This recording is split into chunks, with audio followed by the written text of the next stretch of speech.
Hello, everybody, and welcome to the Dream Team Professor podcast. My name is Scott, and in this episode, we're looking at the top place to target in Gameweek 22 Sun Dream Team. Now, I'm recording this on Thursday, pre-Europa League matches. There's so many moving parts this game week with Champions League, Europa League, finding out who's going to go through to the playoffs, who's going to go through to the round of 16. Friday, we've got the draws as well to find out who each European team will be playing. So it's been a hard one to plan for, but we're going to kick things off by looking at the fixture ticker from ffstuff.co.uk. We're going to look at who doubles this week, best singles, and then look a bit longer term as we try to sort of piece together what could happen with the Europa matches once we know the results. But if you're listening to this later on, then hopefully you do already know which teams will be playing each other in Europe. But we'll start with what we know. So this week in Game Week 22, Carabao Cup semi-finalists will be having a double game week, which is Arsenal, Newcastle, Liverpool, and Spurs. So Arsenal are at home to City in that tough match, but fully rested after the Champions League match where they rotated basically the whole squad.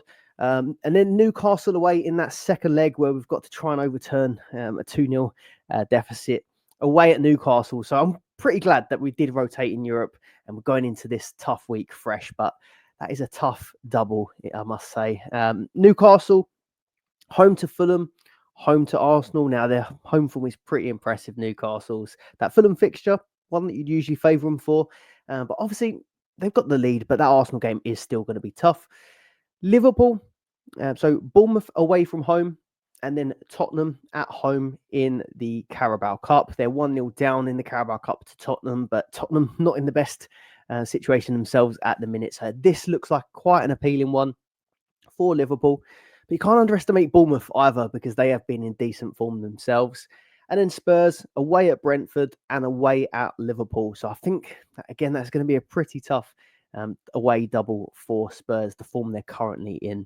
Best singles. Now, I don't really like going for these single game week sides. I'm just trying to pick a couple out that could be tempting or could be worth holding on to in maybe Aston Villa's case. So I'll put Aston Villa there for best singles. So they're up against Wolves away from home. Had a really good result against Celtic yesterday. Morgan Rogers, for example, Ollie Watkins, all looking pretty good. We'll talk about Rogers and his hat-trick a bit later. But I think Villa do have a nice single game week this week and they could be worth holding on to. Chelsea, West Ham at home. Now, again, they've not been in the best of form themselves. I do think sort of on its own in isolation, that is a nice single, potentially for like a Cole Palmer, for example. But I don't think many of us are going to move back to him, having already just sold a couple of weeks ago. So, yeah, I don't really like the single game week sides. I think there probably is going to be a massive pile on to Liverpool this game week. It's probably a case of hold on to your Arsenal players, but there is a blank coming in game week 23. And then obviously Spurs, despite being in a bit of a dodgy moment, a lot of teams do have Spurs players in at the moment. Ideally, I think I'm going to want to try and get, if I am going to go for a single game week team or any team, you're going to try and get a double in game week 23 as well after that. City do have Leyton Orient, and now they will have a Champions League playoff round put into Game Week 23. So it won't be showing in the Dream Team app, probably until the draw tomorrow. But they'll be facing in Game Week 23 Leyton Orient alongside one of Real Madrid and Bayern Munich. And obviously the second leg of that will be put in the following game week alongside Newcastle at home, if you didn't know already. So we know the result.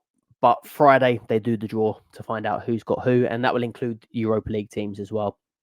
Looking at longer-term planning, fixture planning. So, again, I mentioned City doubling in Game Week 23 and 24, which doesn't show on the app or currently on this calendar. We'll also have the possibility, depending on how the results go tonight. I don't think it's likely that either team will have playoffs, but you never know. Spurs and United, if they don't quite get the results they need this evening, they could also have playoff matches in Game Week 23 and Game Week 24. So that will change the landscape and give us a bit more to pick from as well in those game weeks. Liverpool have back-to-back doubles. So again, that's what makes them so good to choose from at the minute. So obviously this week, Bournemouth, Spurs. The week after, Plymouth, and then that rearranged match against Everton. Both away from home, those matches. But can we really look at it as back-to-back double game weeks? Because the Premier League double this week, the Premier League and Carabao Cup double this week is going to be full strength. They need a result in both. But the Plymouth game, right before a Premier League match, that could probably be one like Accrington Stanley in the previous round, where they do bring in a load of changes. So maybe not a true double in game week 23. Last thing to mention, looking longer term, I mentioned it briefly then, but your Arsenal players, they double this week, but then next week there is no fixture. So they're out of the FA Cup, so won't have that weekend fixture, and they're through to the next round, so won't have a European playoff to go into game week 23 either. So no fixture at all in game week 23 for Arsenal. But they do start to have nice looking fixtures after that. So Leicester at home in game week 24. And then in game week 25, we've got a massive Premier League double, which we'll probably end up talking about in a later episode. But Arsenal's looks pretty good for that week. West Ham at home and Forest away. So something to keep an eye on. Probably going to want to get rid of your Arsenal players next week. Again, you can check all this out, ffstuff.co.uk. I'll put a link in a description below. So I mentioned Liverpool are probably going to be popular to target for this game week. So again, double this week, double next week. Even the single in game week 24 is against Wolves at home, which looks good. Their double in game week 25, though, doesn't look amazing. Man City away and Newcastle at home. That could be quite a challenging one, but plenty of games nonetheless. Salah, do we really need to mention him? But again, 8 million. The reason I'm going to put him here is because he could be the standout captain this week. I know it's not very exciting because he's one of the best players in the game and everyone captains him every week, but the fixtures are there. I think it's quite front-footed. They're against quite front-footed teams in Bournemouth and Spurs, so I do think that could kind of play into Salah's hands. We'll talk about the captaincy later on, but I wanted to highlight that game week 23, 24, and 25 could potentially be opportunities to go against Salah for the captaincy. So if you don't think that he's going to play Plymouth, he's probably going to have an Everton single, while there could be other teams that double in game week 23, or there could be teams with better singles in game week 23. Game week 24, Wolves at home obviously does look really nice, but you could have a doubler with a playoff round in Europe. So again, you might want to go against Salah there. And then game week 25, City away, Newcastle at home. I know Salah does get up for the big occasions, but again, that could be another opportunity to go against Salah. So for those of you who think the captaincy has been getting a little bit boring, maybe after this week, it could get a bit more exciting. Let's talk about Cody Gakpo, because he's the man that's plastered across every single fantasy football game at the minute. I stuck him in my thumbnail alongside James Maddison. But he's everywhere. He's in all the articles on FPL, Dream Team, the lot. So let's talk about him. 4.7 million, 21 points against Ipswich, and then 8 points against PSV. So quite a strange one. Pretty much every one of the first teamers, well, not quite everyone. You had Tsimikas and Robertson thrown in, but most of the first teamers were left out of the trip to PSV. Now, I don't know if it's because it was his sort of old club, sentimental reasons. Maybe they let Gakpo go to this one, but he started in that match and got a return. Up to 15 goals, 5 assists now for the season, and he's in really, really good form. The downside is that he takes up a striker spot. It was quite difficult to decide between Diaz and Gakpo, but I think a lot went Diaz because it was easier to sort of fit him in your team while we had Isak, Salah, Haaland. But there now seems to be opportunities to maybe go against some of those players in the next couple of weeks and get someone like Gakpo in. So 4.7 million. Could he be a viable Haaland replacement for this week? So obviously back to the fixture ticker, Haaland's got Arsenal away from home this week. A tough double. I mean, tough single. He did score against Arsenal in the previous game, but it's a tough one. And you might get 2 games potentially out of Gakpo, away at Bournemouth and at home to Spurs. Now, maybe that decreases a little bit that he played in midweek against PSV, but he did come off after 52 minutes and he's in great form at the minute, one of the main men. So I think that could be a shout, maybe going Gakpo in for Haaland, 2 games versus 1. And then you look a bit further. So game week 23, you don't know if Gakpo's definitely going to start both of those. Plymouth away, most likely not. And then Everton away. But in that week, Haaland will have Leyton Orient. And now he didn't play in the last round in the FA Cup. And I imagine he's probably not going to play Leyton Orient. And then he'll have a single, either against Real Madrid or Bayern Munich. So it's kind of comparable to this week against Arsenal. You kind of don't want him for the tough single. He could end up with a tough single in game week 23. So it may be that you don't bring him back that week. But then 24, maybe it's a bit of a harder decision. So Newcastle at home for Haaland and one of Bayern, Real Madrid alongside it. So it may not be a short-term play. You may want to come back at like game week 24 potentially. So you could be holding Gakpo for game week 24 against Wolves, and that might be, up against Haaland, Newcastle, and Haaland, Real Madrid, Bayern. I think that would be the sort of time that I'd want to bring him back. But I do think it is viable. I've seen people talk about it, and maybe there's other hop-on, hop-off players that you might like for that week, but I definitely do think it is a conversation to be had. And I'm not someone that particularly likes the risk of taking Haaland out. Currently looking on the Dream Team website, Haaland is the second most transferred out player in the game, behind Maddison, who's injured. So, yeah, it seems like it could be a popular move. Diaz, 3.7 million. So no attacking returns in his last 6. But you'll find out in the rest of this episode, but I feel like these couple of weeks that there really are limited options to get double game weeks out of at least. And if I had Diaz, I definitely wouldn't sell him. And I know it probably is frustrating to have had him sort of 6 games and not got an attacking return from him. But I'm kind of just maybe thinking, could this be a similar scenario to what has just happened with Morgan Rogers? A lot of people were getting frustrated with Rogers going, I think it was 3 games without a return. And then he's gone really big. This has gone on a bit longer for Diaz, but maybe that haul is just around the corner. We've seen Diaz hit a hat-trick against Leverkusen. We know the ceiling's there. Maybe while the rest of the options aren't that inspiring, it could just be a case of staying patient and maybe trying to wait for a haul.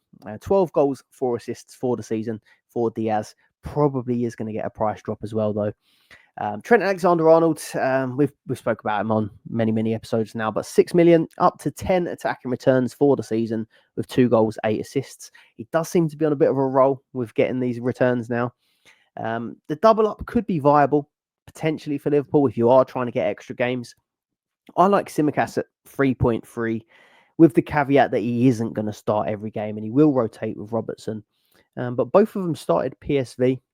So it's maybe not as clear who's going to start the next game. But I think with plenty of games coming up, I mean, if you look at the back-to-back doubles, there's 4 fixtures. I do think there's a good chance that Tsimikas might end up with 3, and then at bare minimum, he's probably going to get 2. You could double up with Virgil van Dijk, 4.9 million. And if you're moving off Arsenal defenders, I don't mind that. He hasn't really done it as regularly with the attacking returns, but I think there probably could be clean sheets there. But yeah, 4.9 million. I just think this sort of game week, I feel like targeting the more attacking players seems nicer in my opinion. McAllister, 4.2 million. And Szoboszlai at 3.7. Now, I think there could be steady differentials. Obviously not as explosive as the likes of Gakpo and Diaz. But while Diaz is blanking and getting these like 2-pointers, 3-pointers, while you're waiting for the hauls, if you are someone that does get impatient, then I do think someone like McAllister or Szoboszlai could be a bit more up your street. McAllister seems to get bonus points and tackle points fairly regularly, so it's never really a full blank. And Szoboszlai seems to have sort of picked up a bit of an eye for goal recently, 3.7 million. Got some attacking returns in that previous game. I think he hit the crossbar as well in one of them recently. Playing in that sort of number 10 position, he does seem to be the one that's getting a bit more advanced. So could be sort of differential shouts if you're not too keen on the likes of Diaz or you haven't got the patience for Diaz. Spurs, so no wins in 7 in the league. Europa still to be confirmed where they finish in that play-in this evening. But could have playoffs in 23, 24, but I just don't think it looks likely at the minute. Doubling against Brentford and Liverpool, both away this week. Maddison, most transferred in player in the top 1K last week, but is now injured for 2 to 3 weeks. So nothing really to think about other than just to take him out of your sides. Son, 5 million. So most attacking threat, I think, at the moment from the Spurs team. Obviously, Kulusevski's probably up there, but Son's on penalties, the main man in the team. 10 goals, 9 assists. I do think he was quite lucky not to have more from the Leicester game. So if you did bring Son in this week, I think you'll probably be fairly confident going into this match this evening that he will look good. Porro 4.2 as well. Oh, sorry, back onto Son actually. So maybe with the double game week this week, he could be an outside captaincy shout, but I think your feeling towards that will be based more off what happens this evening. But yeah, again, if you did bring him in last week, I think I would be keeping him for this one. Porro 4.2. So 2 goals, 8 assists for the season now. Same attacking returns as Trent Alexander-Arnold. So really is doing well. 11 points from a 2-1 loss. This is the reason why you want to try and choose these players that aren't so reliable on clean sheets. And I don't think anyone's picking Spurs defenders for clean sheets. Second highest for bonus points as well. So I still think, again, if you're moving off Arsenal defenders, or just looking to add someone into your defence, I do think Porro and obviously Trent, who I mentioned in the previous slide, are still really good picks. And they've got the fixtures still to come as well. Could also have Van der Ven and Romero coming back quite soon, potentially even for the Premier League at the weekend. So once they do get back, I know they weren't great for clean sheets before, but they'll obviously help their chances. You've got Kulusevski 4.4. He's been looking really, really tired over the last sort of 2 fixtures. So, yeah, he probably, if they had players, he probably would be due a rest, but I think he's just going to have to play. 9 goals, 9 assists for the season, and someone that I'm just happy to keep longer term. I think I've seen enough for him that he seems to get points in a variety of ways. He's got tackle points in that last game, shot on target, bonus points. So 5 points in a blank. Those sort of players are really, really handy to have. Kinski, 2.6 million. So averaging 1 bonus point and 1 save point per game, which I thought was pretty good. So again, same with keepers. If you can find one that is getting some points, even when you don't get the clean sheet, I think that's handy. And if they do get a playoff game afterwards, I was trying to look into this for a while, but they can play. New signings can be added before the playoff round. So if they do get a playoff game, Kinski will be able to play it. And if not, and they get through anyway, he'll be able to play the later rounds. So my team, Arsenal, tough double in game week 22 and then a blank in game week 23. But then the fixtures start to turn a bit nicer in 24. Pretty much wholesale changes for the Arsenal team against Girona. So Neto started in goal. There is talk actually that Raya, I don't know how much I believe Arteta, to be honest with you, but Arteta said that Raya wasn't fit to play. We'll wait and see, but that's next level mind games if he's doing it with his keeper now as well. But Neto in goal, Calafiori was starting. Partey and Gabriel, obviously first teamers, but Kivior, Jorginho started. Ødegaard was in, but he missed the last game against Wolves, so ordinarily he came straight back in. But yeah, again, full changes: Marino, Sterling, Nwaneri, and then Trossard in the mix still. So wholesale changes. So I'm not going to say to really target any Arsenal players for this week because I think it is a tough double. I would rather go elsewhere with a bit more of a longer term view where you could get fixtures in 23 as well. But if you have already got Arsenal players, obviously hold a maximum of 2 because you're going to get 2 transfers next week to take them out with. And then you'll want to sell 2, obviously. But it puts you at risk of injury and suspension. So, for example, if you had 2 Arsenal players and then you pick up an injury to your squad, you're going to probably have to hold on to one of the blankers that week. So something to consider. That's why I took out 2 Arsenal players last week when I was on free. So I've only got Gabriel in my team at the moment. But I took out Timber and Raya, who kept clean sheets. So you can be getting rid of your players a little bit too early, like I did. So I would keep Gabriel. If you've got multiple, Gabriel would be the one that I probably look to keep. He's got the attacking threat. He plays the bulk of games. He definitely will start these 2. So he'd be the one I kept. Raya, if you've got him, and Arteta, and I mean you're on multiple Arsenals, you may want to consider taking him out so you haven't got to play around with the Mikel Arteta mind games. But I kind of do feel like he will start. Some for a little bit later. Trossard, 3.9 million. Just an observation, he's had 5 attacking returns in 5 games. So maybe coming back after that winter break, I think we're going to go away to Dubai. He might be one to look at potentially, unless we make signings. And then possibly game week 24 and 25. So Leicester away, West Ham and Forest could be ones to target the Arsenal attacking players. But again, we'll have episodes before that to look at. Newcastle, so double game week 22, Fulham at home, Arsenal at home. After that, though, I kind of feel like it could be time to sell. So depending on who you have. So after that, it's Birmingham away in the FA Cup. Now, I don't really feel like Isak will play that one, but it is the only game for them in that game week. So there is a chance that he probably could be included in the squad and then maybe on the off chance gets a start. We'll have to wait and see maybe how the Arsenal game goes.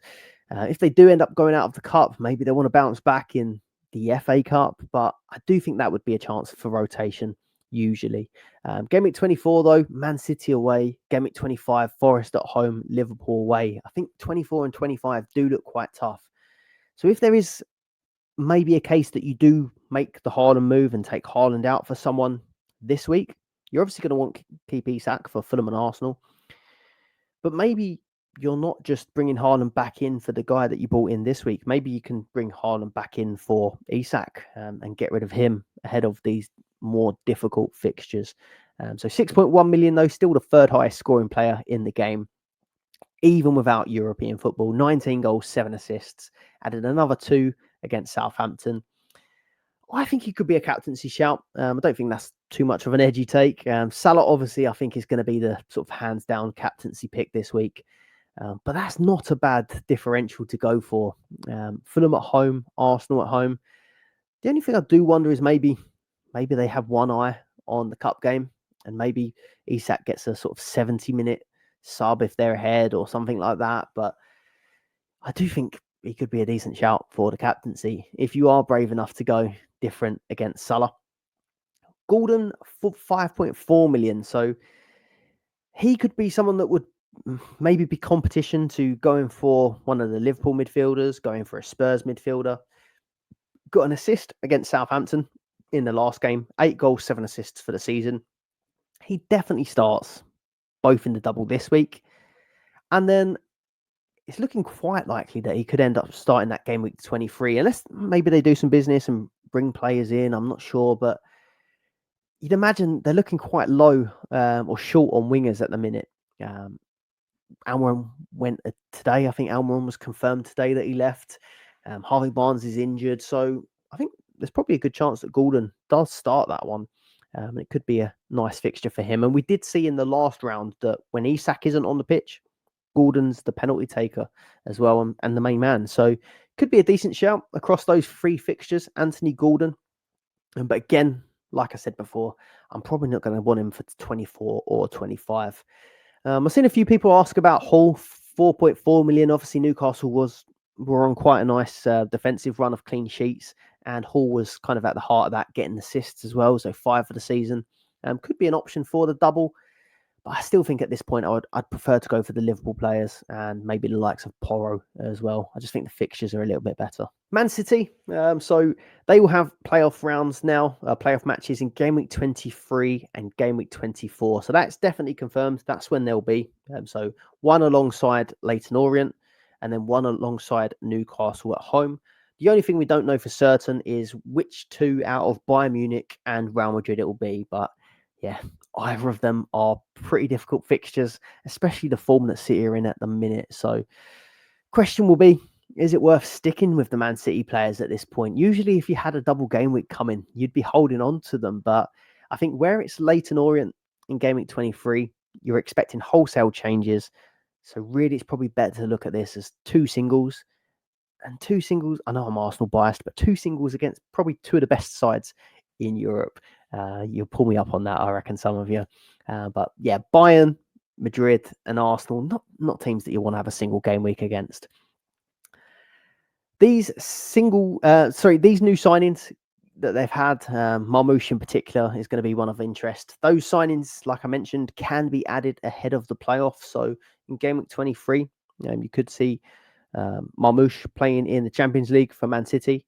I do wonder whether maybe there's a chance. It's not that much time to bet in yet. I know he went straight in against Chelsea, but maybe there's a small chance that he could get that Leyton Orient match, which could be quite a high ceiling one. But it would be a risky play. Let's talk about Haaland. So I did sort of cover it when we spoke about Isak, but 7.9 million. He got his goal and assist against Chelsea. In general, he's looked better. The team looks better going forward, but they still have got those defensive issues.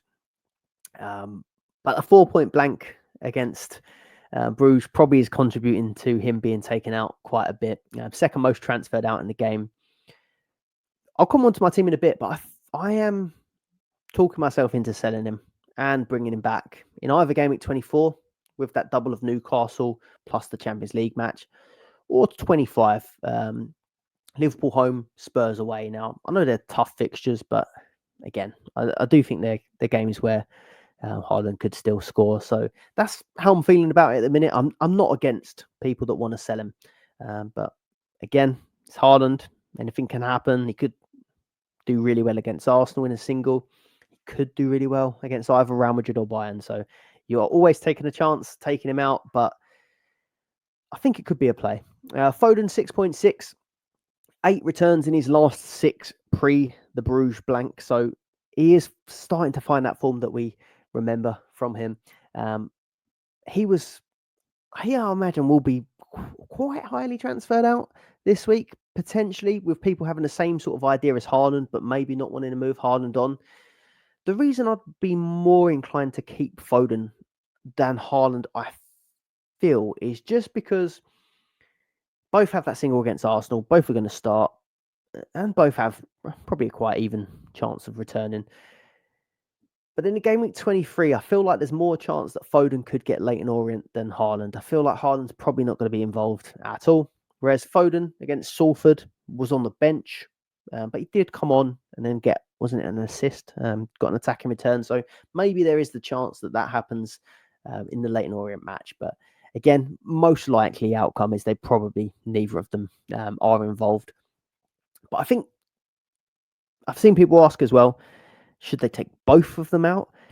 And the only thing I'd consider doing that is obviously, have you got Arsenal players already? Because you're going to have booked in transfers with the Arsenal guys too.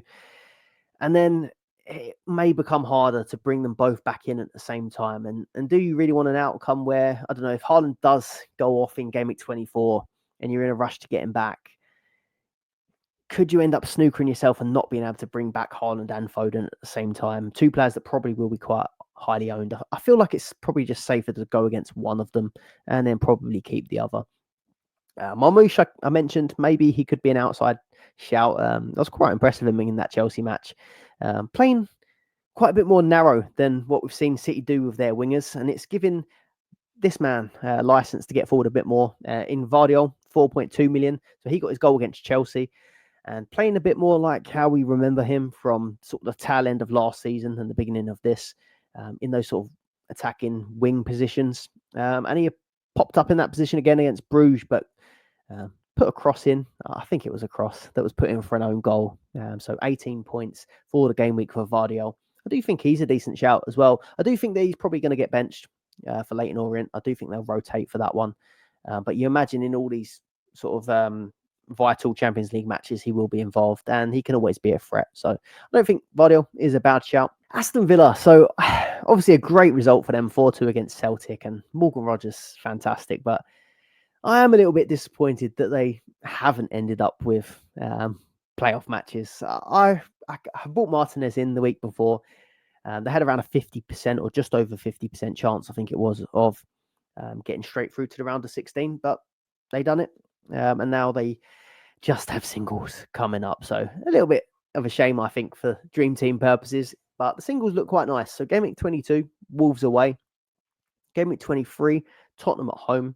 And then Game Week 24, Ipswich at home. So quite nice fixtures there. And the Spurs FA Cup match, they're going to go strong. They went strong in the last round against West Ham. So you can imagine these are going to be near to full strength for each of those 3 game weeks. And then in game week 25, Chelsea at home, Crystal Palace away. Not a bad double. So Morgan Rogers, 3.5. So those of you that kept the patience with him have been rewarded with a 24-point hat-trick against Celtic. 4 shots on target. Fair play if you had him. Wasn't someone who's in my team at the minute. He just looks so good. I would be surprised if he's not in the next England lineup. I feel like he had something that we just don't quite have in the team. But yeah, it was 3 blanks in a row before that. 10 goals, 6 assists for the season. And I think people will have the temptation to hold him now. 4 Wolves away, Tottenham home, Ipswich home. And some of the doubles that are on offer from, like the likes of City, not true doubles. If you think they're going to rotate in the FA Cup. Liverpool having Plymouth, big chance of rotation as well. So that week could be a single. They could. Some of these doubles may not be true doubles. So it may not be the end of the world to hang on to some of your Villa players. Obviously, the doubles in Gameweek 22 should be pretty full strength. So you would be missing out on those. But I don't think it's the end of the world if you did want to keep hold of them. If I had Villa players and I was happy with the rest of my team, though, I think I still would try an attempt to chase the double game week players. But if you've got other fires to put out, you're definitely not in a bad situation having to keep a Watkins or keep a Morgan Rogers. Ollie Watkins had 5 returns in his last 6 before the Celtic match, and then added another 3 with 2 assists and 1 goal, 15 points. You might remember from the last episode, I was tempted to bring him in this week and maybe take Isak out though, but Isak done pretty well himself, so I'm not too disappointed about that. Could have had another one if he had converted his penalty, but his standing leg sort of fell from beneath him, slipped. One of those worst nightmare penalties. But again, he's had a good game, hasn't he? And someone that's been heavily linked with my team, Arsenal. So that could be an interesting one for Dream Team purposes if it does go through. I don't think it will, to be honest with you. But that's another thing to add. I know the fixtures are constantly moving at the moment with finding out who's going to be in the playoffs in Europe. But we're still in the January transfer window and we're coming right to the end of it. So there could also be some strange happenings that affect our dream teams as well. So that's something to keep an eye on. Martinez, 3.8 million, 6 points across the 2 fixtures. Someone that I bought in for Raya this week. And obviously, he's disappointed a little bit. I would have liked a clean sheet out of him, but 6 points across 2, not the end of the world. But the only downside is now I don't have any doubles from him until game week 25. So if I was looking to replace a keeper this week, I'll obviously wait and see what happens in Europe tonight. If Spurs end up with a playoff round, I think Kinski would be a decent shout. I'm not sure about United because Biendir seems to play some of the games. But Alisson could be a shout with doubles coming instead. I probably, if I was making that move now, knowing that there's not a double till 25, I probably wouldn't be going for Martinez. One thing to note as well, Matty Cash picked up an injury. So won't be an option for next week. But I think there probably will be movement in the market for Villa and defensive players. Maatsen came on in the 74th minute. Maybe he gets another shout. Someone moves over. Or the new right back who they've signed might get some action. Man United again play this evening, so to be confirmed. 1-0 win against Fulham, and I was actually quite surprised. So the whole feeling around Man United at the minute is that, well, to me, it's just that they're in a bit of trouble. They're not very good, but they've actually won 4 of their last 5. One of them against my team as well. So maybe I should respect them a little bit more there. But the fixture run is nice. So game week 22, Crystal Palace at home. Game week 23 is Leicester, which could be paired with a playoff match. Game week 24 is Spurs in that relegation battle match, Tottenham away, plus a European playoff potentially. And then game week 25, Everton away and Ipswich home. So I think the fixtures do look really nice there for United. But again, it's the options aren't fantastic. So Bruno Fernandes, most teams have him at the minute. He would be sort of an exception with single game weeks where I think I'd be happy just to keep him. For Crystal Palace at home, I think that looks okay. If it was just a single, well, it will be just a single. And in game at 23, even if Leicester at home is just a single, I think that's one I'd just keep him for. And then maybe we'll make a decision for game week 24. But I feel like if you're holding him for game week 24, you're going to look at game week 25, Everton away and Ipswich at home. So that could potentially be a captaincy shout for him. And even 23 or 24, Bruno could be a captaincy shout if there's a nice playoff game put in there. So that's one to keep an eye on, but I don't think it's a problem for anyone at the moment. If there's a playoff match, I think Diallo could be considered 4.4. It wouldn't be for this game week, but it'd be the week after in game week 23. 9 goals, 9 assists for the season, 23 bonus. But yeah, that's a wait and see. And then again, if there is Europe, Mazraoui 2.7 million and Delo 2.7 million are just nice budget options, aren't they? I had seen that Luke Shaw back in training, and I think I can't remember the guy's name, but there's someone that United are strongly linked to that is a wing back. So that could be something just to keep an eye on as well in the January market. Right. Hope you found that useful. If you have, please leave a like, subscribe to the channel if you're not already. Let's look at captaincy. So only 4 teams doubling. We've covered those already.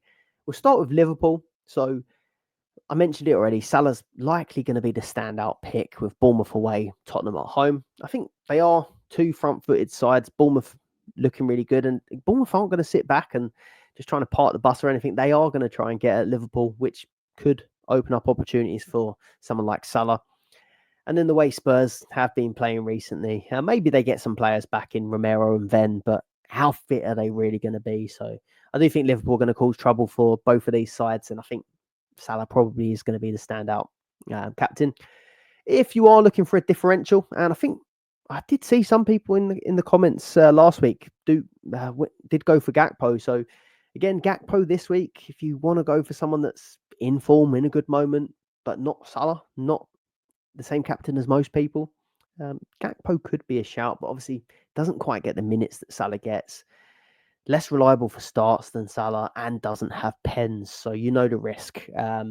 Newcastle, Alexander Isak. If I was going differential, he'd be the guy I went for. I would probably wouldn't go for Gakpo myself. I expect him to be the second most capped of the game week. He's got pens, scored against Arsenal in the last time out. And then Fulham at home is a nice fixture. The only thing, again, that I would maybe consider, but maybe you could say the same thing about Gakpo and Salah, is that if they are ahead, there could be an early sub in that first match. But again, really good option. And then maybe a sort of super differential. And again, if he blanks tonight, you're not going to consider him. But if he hauls tonight, then maybe you'll perk up a little bit. But maybe Son, if you've got him, could be a shout if you fancy Son to do something away at Brentford and away at Liverpool. But that's probably too differential for me. Let's have a look at my team. Again, this is I've still got Spurs players to play in Europe. Recording this Thursday early evening, so this is where I am at the minute. 122 points with 2 still to play, unless Maddison rises from the dead. Currently 53rd on the overall leaderboard. This is the first week in 8 game weeks where I've had negative points for my transfers made. So I took out Timber and David Raya for Maddison, who blanked. There was no sign that he wasn't going to be with the squad. We were doing a deadline stream and we were just talking up Maddison the entire time, how much of a nice option he could have been for the game week. But yeah, surprise injury, wasn't in the squad, and now he's got a calf injury. So 2 to 3 weeks, they're saying. So yeah, Maddison, easy decision, straight out. And Emi Martinez, I bought him in for David Raya because of the blank. I wanted to get prepared for the blank, because otherwise I'm going to be reacting to my Arsenal players rather than targeting players who I think are going to do well. That was the way I viewed it. But 14 points down from it, but it probably would have been pretty competitive if the guy I bought in for Timber wasn't injured. So yeah, Arsenal double clean, missed out on that one. Martinez, 6 points for me in goal. I did still keep one Arsenal player who happened to be the one that played 2 matches. So Gabriel, 11 points for me. Porro plays tonight, but 11 points in a 2-1 loss. I was pretty pleased with. I've been happy with him since I bought him in. Trent, again, find his form with those attacking returns, 8 points. I think he's a decent hold over this period. Maddison did not play. Let's get him gone. Kulusevski, 5 points. Again, not the best game from him. Looking pretty tired, but hopefully can get something from him in Europa League this evening. Bruno Fernandes, probably similar scenario, 2 points, but he's been on fire recently. So I think we can allow a 2-pointer, a rare 2-pointer. And again, hopefully he can get something this evening. Phil Foden, 12 points. Again, we spoke about maybe taking one of the City players out. I'll have a look at my team for next week in a second, but he could be one up for being moved. Isak, yeah, I was close. I was close to taking Isak out. Watkins was the guy that I did like the look of for this week if I was going to move him on. But honestly, I think I could have got talked into Son as well, to be honest with you, because there's a lot of love for Son. I mean, he did look pretty good in the last couple of games. So, yeah, I decided to stick with Isak because I could just see myself, if I took him out and he did well, bringing him straight back in again for this double. So I just decided to stay with him, and he got his 2 attacking returns. So I was pretty pleased with how that went. Haaland, captaincy, 38 points, goal and an assist against Chelsea. So 19 points, doubled. And then Salah, 11 points. Now, I was pretty pleased with my predictions with the European matches because I thought it was pretty straightforward that Liverpool didn't need to try and win the group, but they did anyway. But yeah, they fully rotated their squad in Europe, and Salah wasn't involved, which I thought could happen, which is why I didn't like him as a captaincy pick. But even with Arsenal, actually, I was pretty sure that, well, I thought it was the right thing to do for Arsenal to rotate heavily. But then there's money involved in the placings, and then also there's the momentum. You don't want to lose before a big week. And then it wasn't even mathematically safe that Arsenal were definitely through. So, yeah, I called it and it went the right way, but I still missed out on the clean sheets against Wolves. So this is how my team is looking for Gameweek 22 with no transfers made. So, yeah, like I said, I'm a little bit annoyed about the Martinez situation. He would have only just had a single against Wolves anyway, which is fine. But I would have liked to have a keeper in place that was going to have doubles coming. Maddison has got to go. So that's my first transfer sorted. I think my backline's fine. Gabriel's got 2. Tough 2, but he's got 2. Porro looks decent. Obviously, hopefully comes out unscathed from this evening. And then Trent, nice double game week. I expect Porro and Trent probably start both in the doubles. Kulusevski, again, happy to hold as long as everything goes okay this evening. Bruno Fernandes, just a single. But a single against Crystal Palace, I think that's fine. Let's talk about the City guys. So obviously Foden and Erling Haaland. So I feel like I'm leaning towards Haaland would be the guy that makes way, and it's just because of what I said. So I feel like game at 23, there's not a good chance that they start for Leyton Orient or are involved, which leaves sort of a Real Madrid Bayern Munich single. There's probably not much to split the two in that game. I don't expect points for either of them really, or many points. So I think one can afford to leave. I just feel like Foden might get some minutes in the FA Cup potentially. So I think Haaland may be one to leave.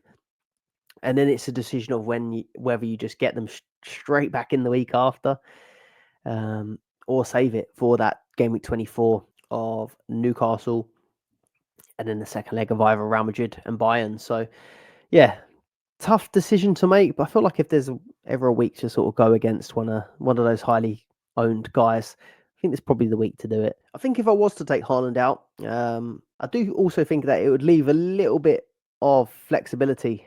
So when I make the following week, game week, if I'm not bringing Haaland back, I feel like it gives me a little bit of options. If I did want to maybe take a punt on someone that ends up with a Europa League playoff double game week potentially, maybe a Liverpool player who will have a double game week. But again, Plymouth may not be a true double.